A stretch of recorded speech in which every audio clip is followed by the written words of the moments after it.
పత్రికా సోదరులకు నమస్కారం. తెలంగాణలో కాంగ్రెస్ ప్రభుత్వం వచ్చినప్పటి నుండి అభివృద్ధి పక్కకు పెట్టారు, అరెస్టుల పర్వం కొనసాగిస్తున్నారు. అరెస్టులతో పాటు హరాస్మెంట్ కూడా ఎమ్మెల్యేల మీద, ప్రజలనే కాదు ఎమ్మెల్యేల మీద హరాస్మెంట్ అనేది బహుశా 2 సంవత్సరాల రాజకీయ జీవితంలో ఏ రోజు కూడా ఎమ్మెల్యేలు చూసింది, ఏ పార్టీ అయినా శాసనసభ్యులు చూసింది తప్ప కానీ వేరే బీఆర్ఎస్ పార్టీ శాసనసభ్యుని దోషిగా చూడడము, హరాస్మెంట్ చేసుకోవడం అనేది ఫస్ట్ టైం మేము చూడడం జరుగుతుంది. ఆ రోజు కూడా కౌశిక్ రెడ్డి వీరవంకలో యాజ్ ఎ ప్రోటోకాల్ అడిగింది. లోకల్ ఎమ్మెల్యేగా ఎంఆర్ఓ గారు క్లియర్గా this land is belongs to endowment కాబట్టి ఎండోన్మెంట్లో ఎమ్మెల్యే ప్రోటోకాల్ అడిగింది. సో ప్రోటోకాల్ అడిగి సమ్మక్క సార్ ప్రోటోకాల్ అడిగి గుడి దగ్గరికి పోతే చాలా భయంకరంగా పోలీస్ ప్రొటెక్షన్ పెట్టుకొని ఎమ్మెల్యేని కూడా చూడకుండా, ఎమ్మెల్యే ఫ్యామిలీ చూడకుండా రావడం జరిగింది. ఆ రోజు క్లియర్గా కొన్ని అలిగేషన్స్ కౌశిక్ రెడ్డి మీద వేసి కేసు కూడా పెట్టడం జరిగింది. ఏం అలిగేషన్ చేశారు? అక్కడ ఉన్న సిపి గారు మత మార్పిడి చేస్తున్నారని అన్నాడు అని చెప్పేసి తెలంగాణ ఐపీఎస్ ఆఫీసర్స్ ఒక అతని కౌశిక్ రెడ్డి మీద ఒక ఆరోపణ చేశారు. ఇది చాలా శుద్ధ అబద్ధం, మేము కూడా ఖండించడం జరిగింది. ఆ రోజు ఏ రోజు కూడా ఐపీఎస్ ఆఫీసర్ సిపి గారు మత మార్పిడి పాల్పడుతుందని చెప్పి మా కౌశిక్ రెడ్డి ఎక్కడ అనలేదు. దీనికి డెఫినెట్గా మేము అందరం అందడానికి సిద్ధంగా ఉంటాం. దాని మీద బెగ్ చేసుకుని నోటీస్ ఇవ్వడం జరిగింది. సో ఈరోజు మళ్ళీ దాన్ని సిఐడికి అప్పచెప్పడం జరిగింది. ప్రభుత్వాన్ని సూటిగా ప్రశ్నిస్తున్నాం. ఇందులో సిఐడికి అప్పచెప్పడం అవసరం ఉన్నది? ఇందులో ఏం తవ్వి వెలిగిస్తారు?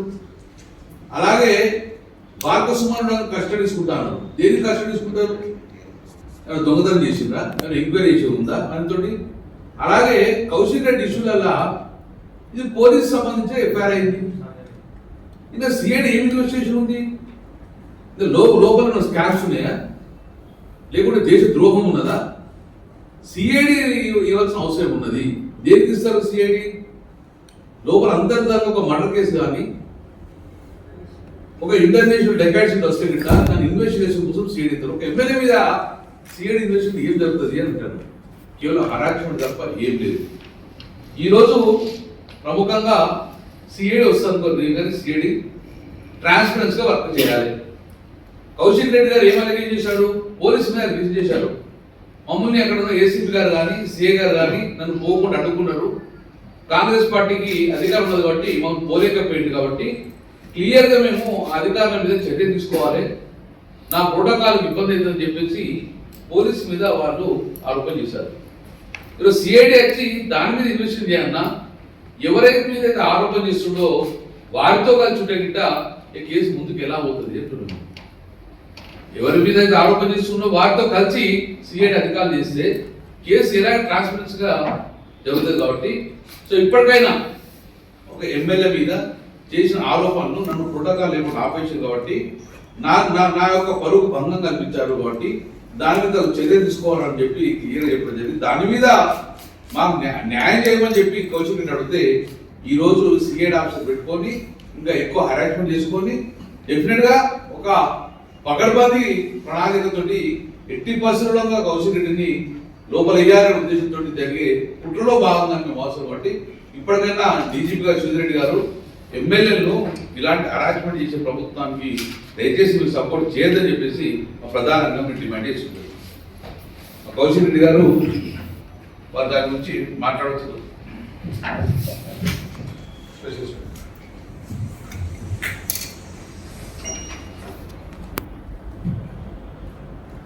ఎలక్ట్రానిక్ మీడియా ప్రింట్ మీడియా మిత్రులందరికీ కూడా పేరు పేరున నమస్కారాలు తెలియజేస్తా ఉన్నాను. ఒక 5 minutes లేట్ అయినందుకు మీ అందరూ కూడా క్షమించాలని కోరుకుంటూ, ఇది చాలా చాలా సీరియస్ అయిన ఇష్యూ. మా గౌరవనీయులు పెద్దలు, మా మాజీ మంత్రివర్యులు, కరీంనగర్ శాసనసభ్యులు గంగుల కమలాకరణ గారు చెప్పిన విధంగా ఆనాడు నేను హుజురాబాద్ నియోజకవర్గాన్ని శాసనసభ్యుడిని. వీణవంక అనేది నా సొంత గ్రామం. నేను పుట్టి పెరిగిన గ్రామం, ఆ వాడలలో తిరిగిన గ్రామం. ఆ గ్రామంలో సమ్మక్క సారక్క జాతర మా తాతలు ముత్తాతల నుంచి అవుతా ఉంటుంది. ఆ తాతలు ముత్తాతల నుంచి అవుతున్న సందర్భంగా ఆ ల్యాండ్ ఏదైతే ఉన్నదో సమ్మక్క జాతర ల్యాండ్ కూడా మాదే ల్యాండ్. ఆ ల్యాండ్ మేము డొనేట్ చేయడం జరిగింది.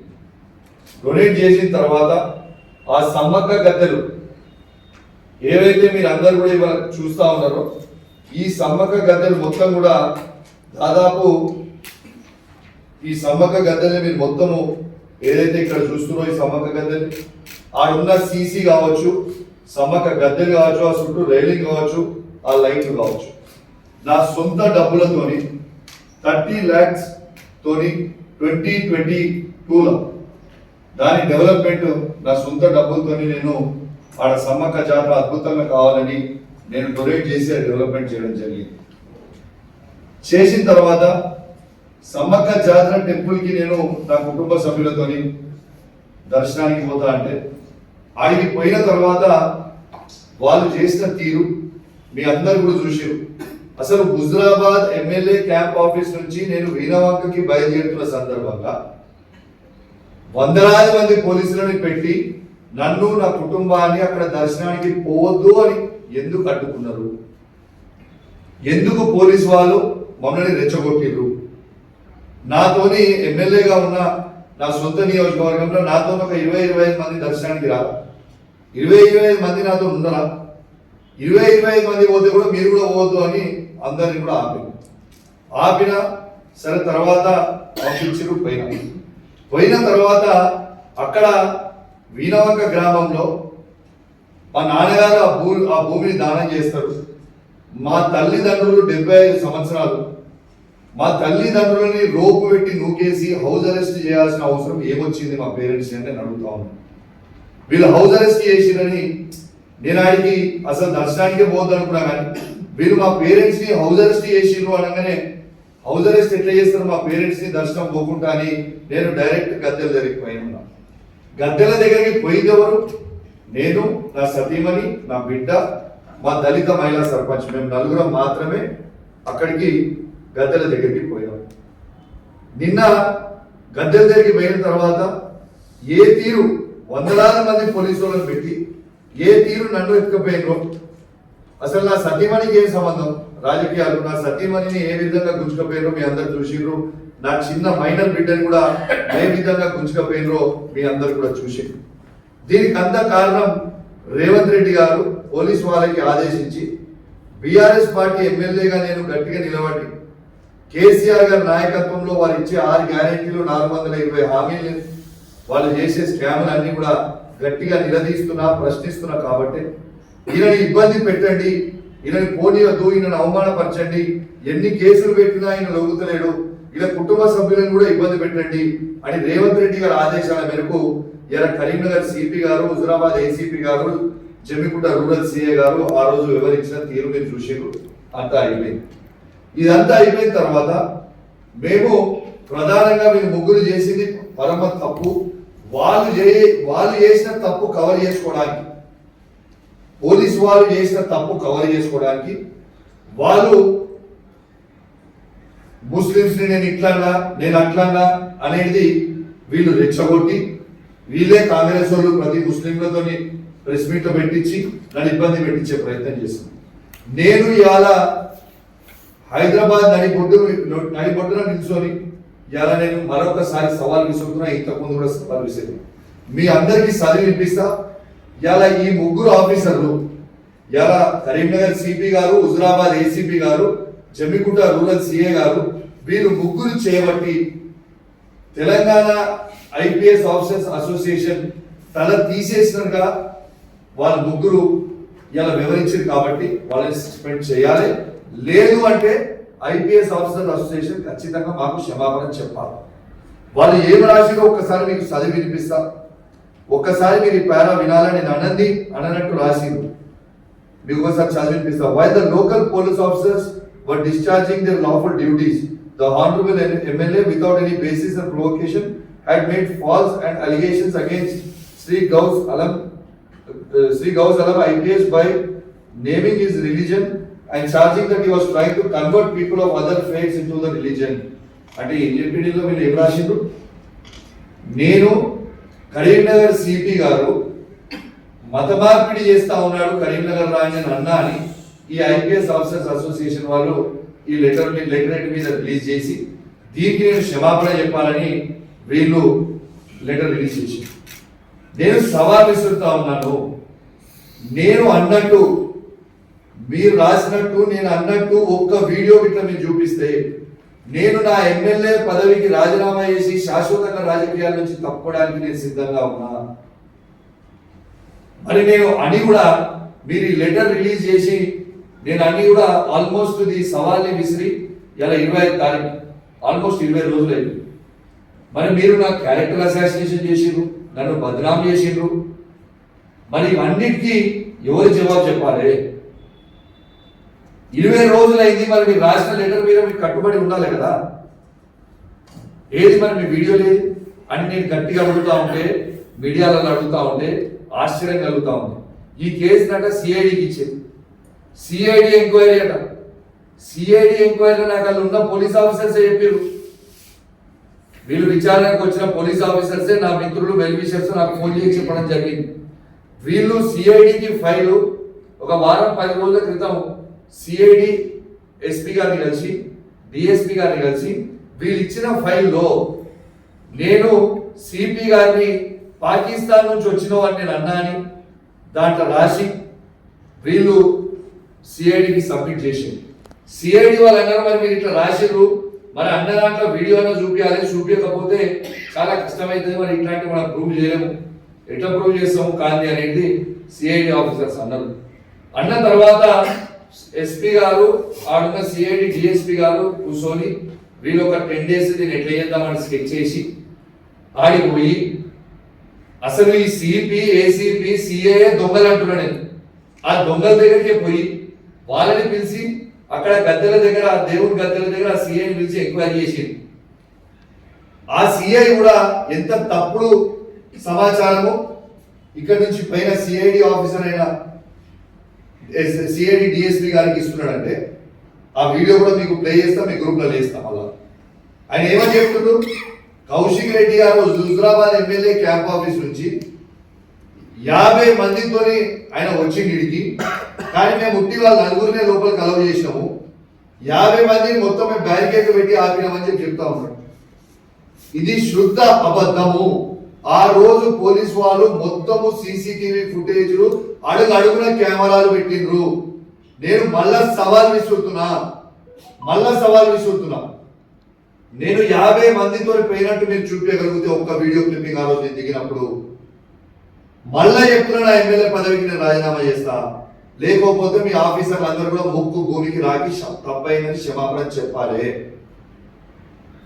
దయచేసి సిఐడి డిఎస్పీ గారిని మీడియా ద్వారా నిన్న నేను కోరుతా ఉన్నాను సార్, మీరు నాకు నోటీస్ ఇస్తే తప్పకుండా మీకు కూడా వచ్చి నేను ఎక్స్ప్లెయిన్ చేస్తాను. నిన్న మీకు స్వయంగా మీకే సిఐ గారు చెప్తా ఉన్నారు 50 మందితో కౌశిక్ రెడ్డి వచ్చిండు అని ఆయనే చెప్తున్నారు. మరి మీరు సిఐ గారిని మీరు అంటున్నారు, కేవలం అక్కడ మాత్రం వాళ్ళ ముగ్గురు దళిత మహిళా సర్పంచ్ 4గురే నాకు కనబడుతున్నారని మీరు అంటున్నారు. లేదు సార్ మేము మొత్తం బ్యారికేడ్ పెట్టి మేము ఆపినామని నేను అంటున్నాను. నేను ఆయనకు వచ్చింది కేవలం నేను, నా వైఫ్, నా డాటరు, మా దళిత మహిళా సర్పంచ్ కూడా తర్వాత వచ్చిండ్రు, నా పైలట్ ఎస్కాట్, నా మూడు వెహికల్స్ తప్పితే, నా స్టాఫ్ తో తప్పితే ఇంకొక మనిషి కూడా నాతో అక్కడికి రాలేదు.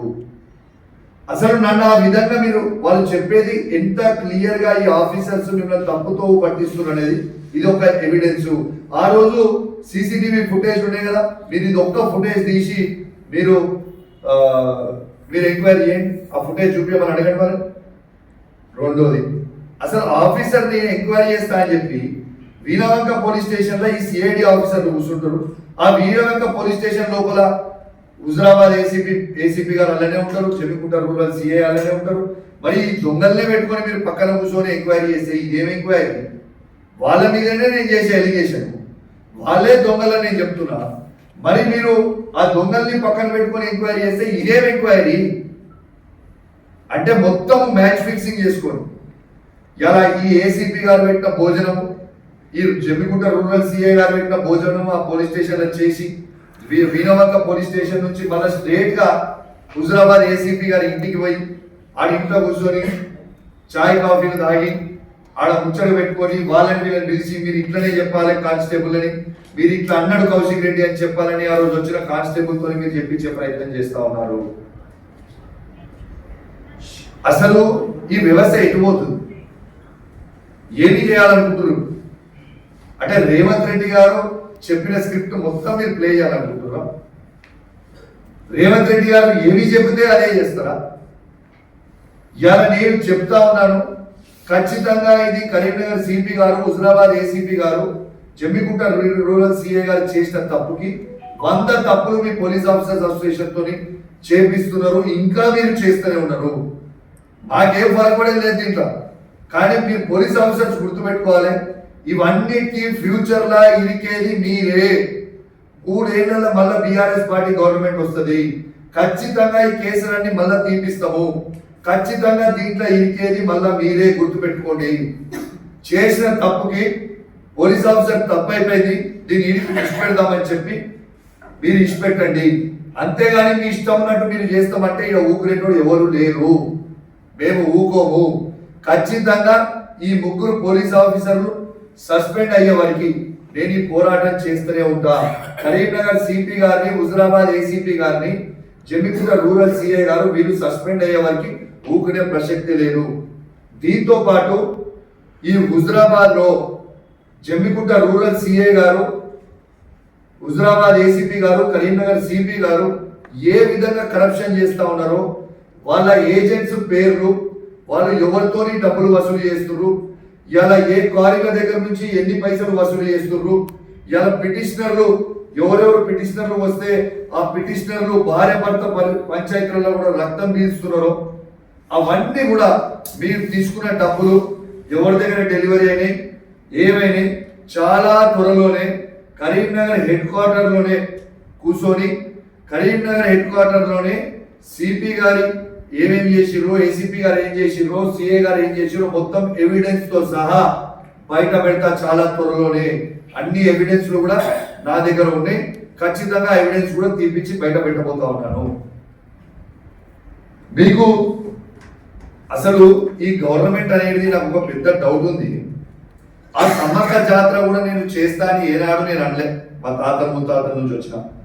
నేను అడిగింది ఏంటి, ఎండోమెంట్ డిపార్ట్మెంట్ అనేది ఆ జాతర నిర్వహించాలి.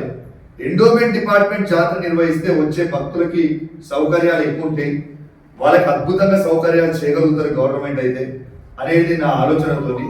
గవర్నమెంట్ కి ఈడ మీరు చూడొచ్చు, మా దళిత మహిళా సర్పంచ్ గారు this land belongs to endowment అని గౌరవనీయులు ఎండోమెంట్ మినిస్టర్ కొండా సురేఖ గారికి పెడితే, కొండా సురేఖ గారు ఈ లెటర్ మరి ఆ ల్యాండ్ మాది ఉంది, ఒకసారి మీరు చూడండి, చెక్ చేయండి అని ఎండోమెంట్ మినిస్టర్ గారు లెటర్ రాసిండు. ఇది లెటర్. ఆ లెటర్ బేస్ చేసుకొని మా కరీంనగర్ ఏసీ గారు 1294 సర్వే నంబర్లో మా ఎండోమెంట్ ల్యాండ్ ఉంది, ఈ ల్యాండ్ ఎక్కడ ఉన్నదో ఒకసారి మాకు డిమార్కేట్ చేసి చూపించండి అని ఎండోమెంట్ డిపార్ట్మెంట్ ఏసీ గారు వీణవంక ఎంఆర్ఓ గారికి పెట్టిండ్రు. అది బేస్ చేసుకొని వీణవంక ఎంఆర్ఓ గారు సర్వే చేయించి ఈ పూర్తి survey sketch map, endowment land ఎక్కడ ఉంది, ఆడ ఏ టెంపుల్ ఎక్కడ ఉంది అనేది క్లియర్ గా అఫీషియల్ గా తను సర్వే చేయించి ఎంఆర్ఓ గారు ఇలా సర్వే చేయించి ఇది మీ ల్యాండ్ ఇక్కడ ఉందని డిమార్కేట్ చేసి ఎంఆర్ఓ గారు అఫీషియల్ గా లెటర్ రాస్తారు.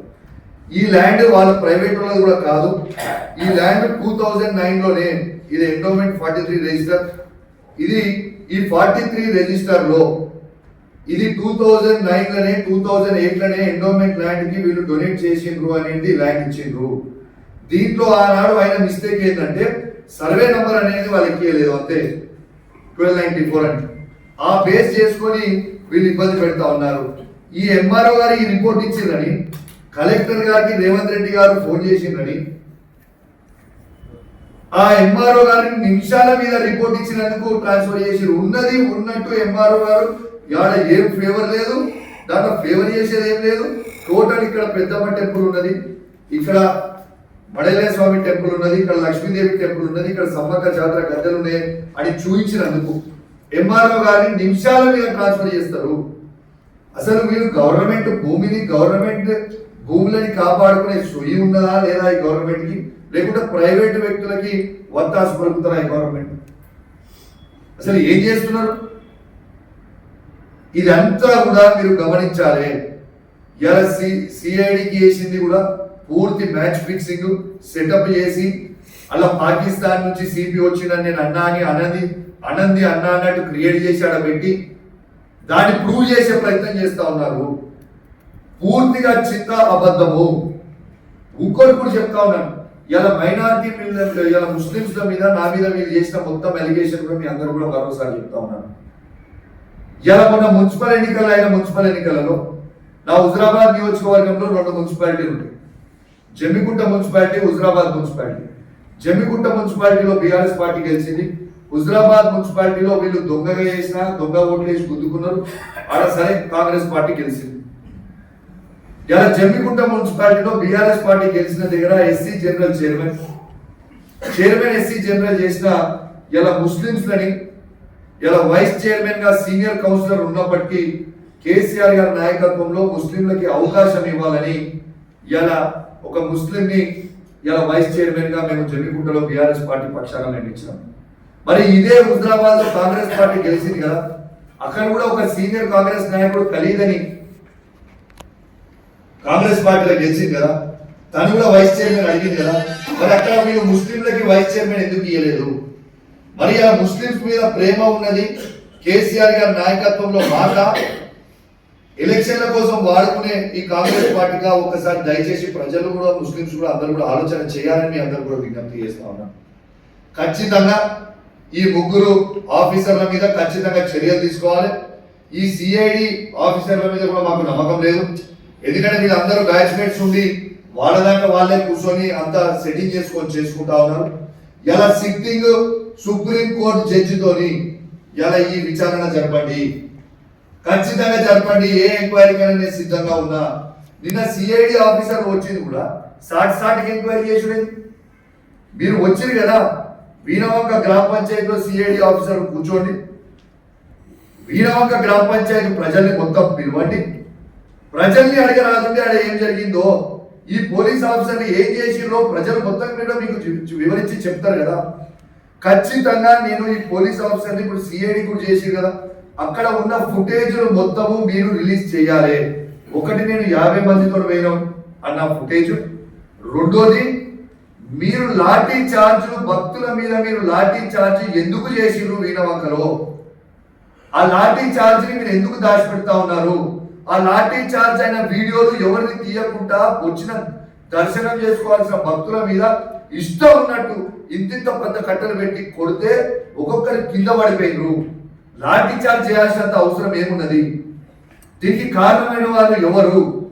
ఈ పోలీస్ ఆఫీసర్ ఎందుకు కొడతారు ప్రజల్ని? వచ్చిన భక్తులు దర్శనం చేసుకోవడానికి వస్తే భక్తులను ఎందుకు కొట్టిండు? ఆ ఫుటేజ్ తీయని మీరు నన్ను తీసుకుపోయి అరెస్ట్ చేసిన తర్వాత వితిన్ 5 minutes నన్ను అరెస్ట్ చేసి తీసుకుపోయిన 5 minutes లో ఒక 20-30 నిమిషాలు బీభత్సమైన లాఠీ చార్జ్ చేసిరు వీణవంకలో. ఇది వాస్తవం కాదా? ఇది గ్రామ పంచాయతీలో మీరు సిఐడి ఆఫీసర్ గారు మీరు గ్రామ పంచాయతీలో కూర్చోబెట్టుకొని వీణవంక మండల ప్రజలందరినీ పిలవండి, వీణవంక మండలంలో ఉన్న గ్రామ పంచాయతీలో ప్రతి ఒక్కరిని పిలవండి. ఈ భయప్రాంతులని మా వీణవంక మండల ప్రజలు దర్శనం చేసుకోకుండా, వీణవంక మండల ప్రజలు దర్శనం చేసుకోకుండా, హుజరాబాద్ నియోజకవర్గం నుంచి భక్తులు దర్శనం చేసుకోకుండా, కరీంనగర్ జిల్లా నుంచి చాలా మంది ఇటు మాడకొండూరు కావచ్చు, ఇటు కేశవపట్నం కావచ్చు, ఇటు సైదాపూర్ నుంచి కావచ్చు, కరీంనగర్ నుంచి కావచ్చు, చాలా మంది మా వీణవంక జాతరకి దర్శనానికి వస్తారు. వాళ్ళందరి మీద భయప్రాంతులకి మీరు ఎందుకు గురి చేసిర్రు? లాఠీ చార్జ్ ఎందుకు చేసిర్రు? ఏది కారణం లాఠీ చార్జ్ చేయడానికి? భక్తుల మీద లాఠీ చార్జ్ ఎందుకు చేసిర్రు? ఇలా ఒక వ్యక్తి కోసం నిర్వహిస్తున్నారా మీరు? అది ఇలా ప్రజల కోసం నిర్వహిస్తున్నారా? ఏం నిర్వహిస్తున్నారు? ఇలా వాళ్ళు చెప్పేది ఏంటిది? ప్రతిసారి వాళ్ళు చెప్పేది ఏంటిది? ఒకటే మాట చెప్తా ఉన్నారు, ఆ ల్యాండ్ వాళ్ళది వాళ్ళదని కూడా చెప్తా ఉన్నారు. ఆ ల్యాండ్ వాళ్ళది కూడా కాదు, అది కూడా మీకు కూడా చూపిస్తా. అసలు వీళ్ళు చేసే, నేను ఉట్టిగా గాలి ముచ్చట్టు మాట్లాడుతున్నా, ఇన్ని రోజులు మాట్లాడదు అనుకున్నాను, మాట్లాడుతున్నాను. ఇది 1960లో కోర్టు కాంప్రమైజ్ ఆర్డర్ 1 to 10 ఇలా మొత్తం ఉన్నాయి. 1 to 4 మా కుటుంబం, 5 to 10 వాళ్ళ కుటుంబం. ఈ 4 acres ఆ 16 గుంటాస్ లో 50% ల్యాండ్ వాళ్ళది, 50% ల్యాండ్ మాది. ఆన్ రికార్డ్స్ లో ఆ ల్యాండ్ ని మేము డొనేట్ చేసేసినాం కాబట్టి ఆ రికార్డ్స్ లో మేము ఎక్కించుకోలేదు. ఈ కాంప్రమైజ్ ఆర్డర్ మొత్తం కూడా ఉంది, మీ అందరు కూడా మళ్ళీ వాట్సాప్ లో కాపీ పంపిస్తాను. అయినా ఇది ఆ ల్యాండ్ పంచాయతీ కాదు. అసలు గవర్నమెంట్ ఆర్గనైజ్ చేయాల్సింది. అసలు కోర్టులో ఎండోమెంట్ డిపార్ట్మెంట్ ఎట్లా గివప్ చేస్తారు ప్రైవేట్ వ్యక్తికి? ఎన్నో సంవత్సరాల నుంచి ఆ ఎండోమెంట్ డిపార్ట్మెంట్ చేస్తా ఉంది. ఆ ఎండోమెంట్ డిపార్ట్మెంట్ కి కాంట్రిబ్యూషన్ కూడా అందులో నుంచి వచ్చే డబ్బు కూడా కడతా ఉన్నారు. మరి ఇవన్నీ బంద్ చేసి ప్రైవేట్ వ్యక్తులకు వత్తాసు పలకాల్సిన అవసరం ఏముంది గవర్నమెంట్? అంటే కేవలం లుచ్చా పనులు, అందులో నుంచి వచ్చిన డబ్బులు ఎత్తుకపోవడానికి, దొంగతనాలు చేయడానికి, ఆ హుండీలో వచ్చిన భక్తుల డబ్బుల్ని దొంగతనాలు చేయడానికి తప్పితే ఇంకేదైనా ఉండదా దీంట్లో? ఇలా ఖచ్చితంగా నేను ఆ సిఐడి ఆఫీసర్ని కూడా నేను డిమాండ్ చేస్తా ఉన్నాను. మీకు నిజంగా ఎంక్వైరీ నీతి నిజాయితీగా చేస్తారంటే మీరు డేట్ టైం బహిరంగంగా పెట్టి ఆడ ఎంక్వైరీకి మీరు రండి. ప్రజల్ని పిలుచుకోకుండా మీరు ఆ దొంగ అయిన హుజురాబాద్ దొంగ ఏసీపీని, ఆ జమ్మికుంట రూరల్ అయిన దొంగ సిఐని కూర్చోబెట్టుకొని మీరు ఎంక్వైరీ చేస్తుంటే అది ఏం ఎంక్వైరీ? అది ఎంక్వైరీ వాళ్ళు నిజాలు చెప్తారా? చెప్పండి, ఇస్తారా నిజాలు కూడా? వాళ్ళ ఇంటికి మీరు ఎట్లా పోతారు? గౌరవ డీజీపీ గారు ప్లీజ్ నేను ఒక్కటే మిమ్మల్ని డిమాండ్ చేస్తా ఉన్నాను. మీరు సిఐడికి పంపించినాడు. సిఐడి ఆఫీసరు హుజురాబాద్ ఏసీపీ గారు పెట్టిన భోజనము, హుజురాబాద్ ఏసీపీ గారు పెట్టిన టీ కాఫీలు అన్ని తాగి ఆడ ఏం ఎంక్వైరీ చేస్తాడు? హుజురాబాద్ ఏసీపీ గారి ఇంట్లో కూర్చొని ఆ ఏసీపీ మనం దొంగ అని చెప్తున్న తర్వాత ఆ ఏసీపీ గారి ఇంట్లో కూర్చొని ఏం ఎంక్వైరీ చేసినట్టు? బహిరంగంగా ఎంక్వైరీ చేయాలి. ఏ ఎంక్వైరీకైనా నేను సిద్ధంగా ఉన్నా. ఖచ్చితంగా మాది నీతి నిజాయితీగా ఉంది. ఇలా వాళ్ళు తప్పు చేశారు కాబట్టి ఆ ముగ్గురు ఆఫీసర్లు తప్పు చేసిన దాన్ని సర్వం కప్పుకునే ప్రయత్నం చేసుకుంటా ఉన్నారు. దయచేసి మీ పోలీస్ ఆఫీసర్స్ అందరూ కూడా బలి కావద్దు. కొంతమంది ఆఫీసర్స్ మాత్రమే, ఈ ముగ్గురు ఆఫీసర్స్ మాత్రమే ఈ విధంగా వ్యవహరిస్తా ఉన్నారు కాబట్టి దయచేసి ప్రతి ఆఫీసర్ కూడా దీన్ని గమనించాలని విజ్ఞప్తి చేస్తూ, ఇప్పటికైనా మీరు చేసిన తప్పుని రెక్టిఫై చేసుకోవాలని ఐపీఎస్ ఆఫీసర్స్ అసోసియేషన్ ని కూడా నేను డిమాండ్ చేస్తా ఉన్నాను. ఆ అసోసియేషన్ కి ప్రెసిడెంట్ కూడా శివధర్ గారే ఉన్నారు, శివధర్ రెడ్డి గారే డీజీపీ. మరి ఇప్పుడు కన్నా మీ తప్పుని రెక్టిఫై చేసుకొని ఇలా క్షమాపణ చెప్పి మా తప్పు అయిపోయింది, రేవంత్ రెడ్డి గారు చెప్తే మేము చేయాల్సి వచ్చిందని చెప్పి దీన్ని లెటర్ విడుదల చేయండి, దీన్ని ఓపెన్ గా క్లోజ్ చేద్దాం. లేదు అంటే ఇది ఎంత దూరమైన మంచిదే. ఖచ్చితంగా ఈ ముగ్గురు ఆఫీసర్లు సస్పెండ్ అయ్యే వారికి మాత్రం ఊరుకునేది లేదు. ఖచ్చితంగా డీజీపీ గారు కూడా ఈ ముగ్గురు ఆఫీసర్లని, కరీంనగర్ సిపి గారిని, హుజురాబాద్ ఏసీపీ గారిని, జమ్మికుంట రూరల్ సిఐ గారిని సస్పెండ్ చేయాలని కూడా నేను డిమాండ్ చేస్తూ సెలవు తీసుకుంటా ఉన్నాను. జై తెలంగాణ, జై కేసీఆర్. Thank you.